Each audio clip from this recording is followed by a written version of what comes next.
Le libre-échange, défendu par le G20 depuis des décennies, bousculé par Donald Trump. Le président des États-Unis, avocat du protectionnisme, promettait de faire passer les intérêts américains d'abord. America first. America first. Il obtient une première victoire. Voici ce qui figure d'habitude dans tous les communiqués du G20. L'idée de résister à toutes les formes de protectionnisme. Cette phrase a cette fois totalement disparu. À la sortie de la réunion, le secrétaire américain au Trésor va même plus loin, en remettant en cause des accords de libre-échange déjà signés. Nous allons défendre agressivement les intérêts des travailleurs américains. Et si certains vieux accords doivent être renégociés, c'est quelque chose que nous examinerons. Une position inédite de la part des États-Unis.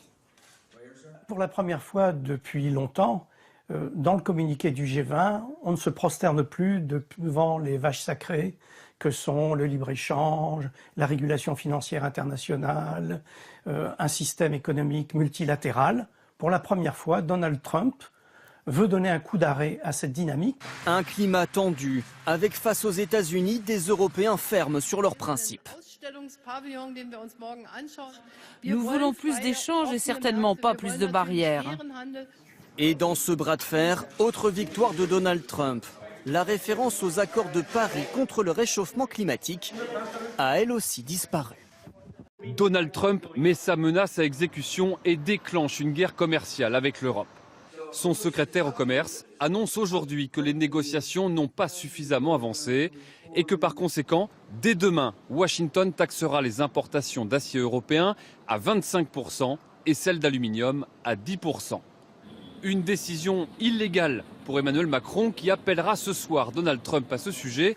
Réaction très vive aussi à Bruxelles. C'est un très mauvais jour pour le commerce mondial.